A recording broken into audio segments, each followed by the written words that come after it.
I open my eyes and immediately know something is wrong. No engines, no electricity, no glass towers. Instead, stone streets, sandals scraping the ground. Latin voices echo between marble columns. I don't need to ask where I am. The banners, the armor, the architecture. This is ancient Rome. Not the Rome of textbooks, but the real one. Dirty, loud, brutal, powerful.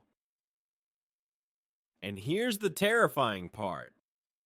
Rome controls the world, but it has no idea why it works or why it will eventually collapse. So here's the question. If I woke up in ancient Rome with modern knowledge, what would I do first to change history forever? Not fantasies, not miracles, real actions, real leverage. Let's begin.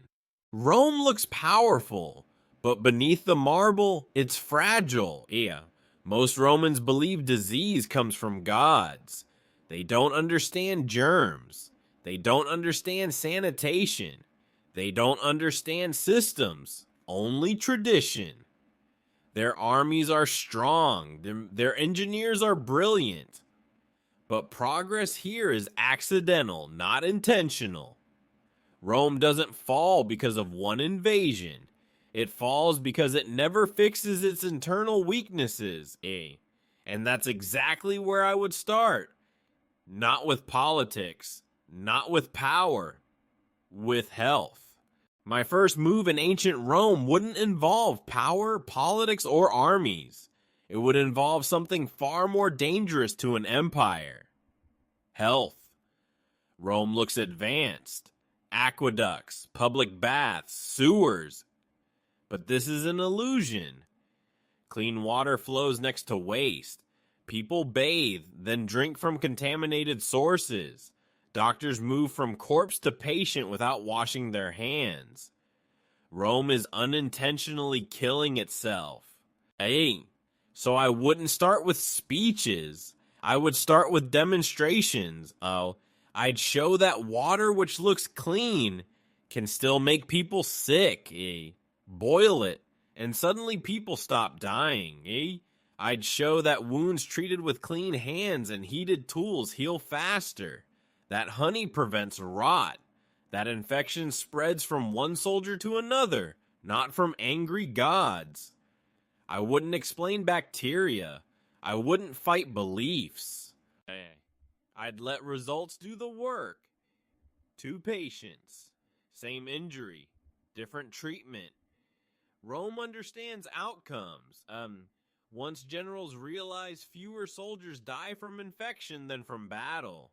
Once families realize their children survive infancy. Once cities stop collapsing from plagues, hygiene stops being foreign knowledge. It becomes Roman law. And that single shift changes the math of history.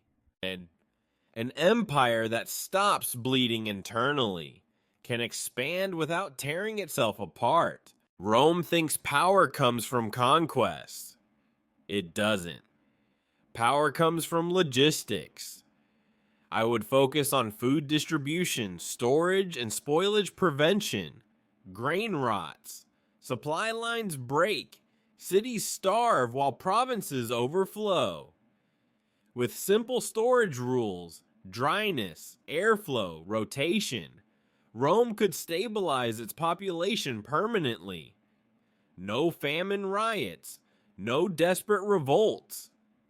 An empire fed is an empire loyal. Rome has knowledge, but it doesn't spread it. Everything is oral. Everything is local. Everything dies with the teacher. I would introduce mass copying techniques, not modern printing, but standardized templates, symbols, manuals, military manuals, medical practices, engineering instructions.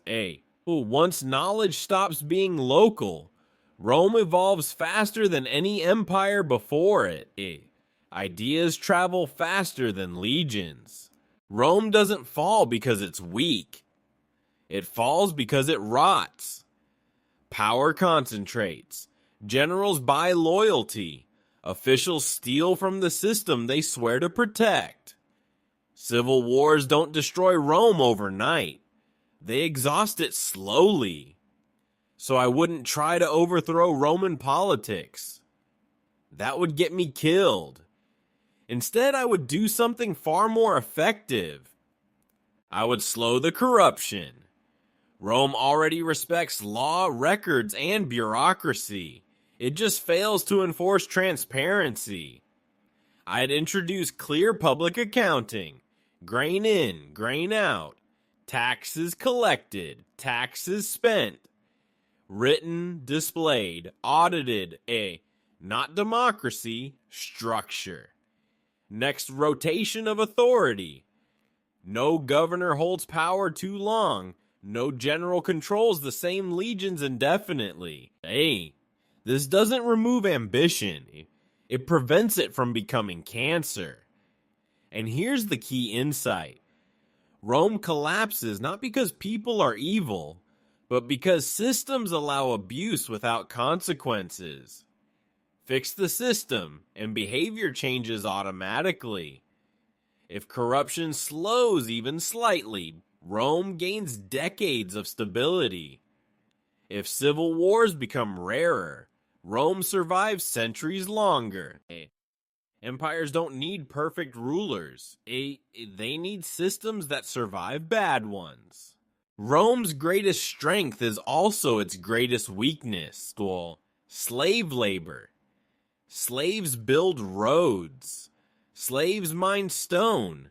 Slaves power the economy. But this creates a trap. Innovation slows. Efficiency doesn't matter. Human labor is cheaper than thinking. So I would introduce a dangerous idea. Work does not require people. It requires energy. Rome already has water, gravity, flow. I'd show how water wheels multiply force, how gears transfer motion, how rotation can replace muscle. One water wheel replaces dozens of workers. One mechanical mill works day and night. Not engines yet, just principles.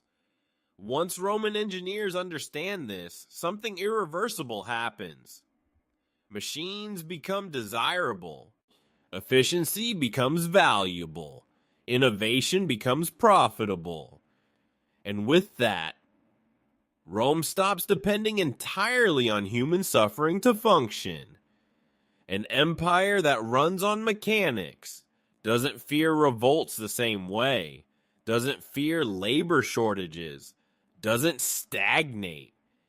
This is where Rome quietly steps onto a new timeline. Not modern, but no longer ancient. And once energy replaces muscle, history accelerates. If I did all of this, Rome wouldn't suddenly become modern. There would be no skyscrapers, no electricity, no computers. But Rome wouldn't collapse.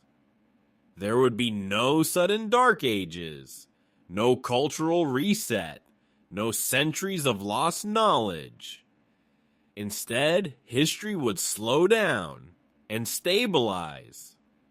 Plagues would be smaller, civil wars rarer, food shortages less catastrophic. Progress wouldn't explode, no, but it would continue. And that leads to a deeply uncomfortable realization. Most civilizations don't fall because they're weak. They fall because they never fixed the right problems. Rome didn't lack intelligence. It didn't lack engineers. It didn't lack power. It lacked systems that protected it from itself. So imagine an alternate timeline. An empire that understands hygiene, that spreads knowledge intentionally, that limits corruption instead of normalizing it, that replaces human suffering with mechanical efficiency. Not a perfect Rome, but a Rome that lasts. And now the question turns toward you. If you woke up in ancient Rome tomorrow, with nothing but your knowledge, would you try to conquer it? Rule it? Change it? Or would you quietly fix the invisible cracks that eventually destroy every civilization? Oh my. Because history isn't shaped by dramatic moments alone. It's shaped by the boring, unglamorous decisions that prevent collapse before anyone notices it coming. So tell me in the comments, what would you change first in ancient Rome? If you knew how it all ends,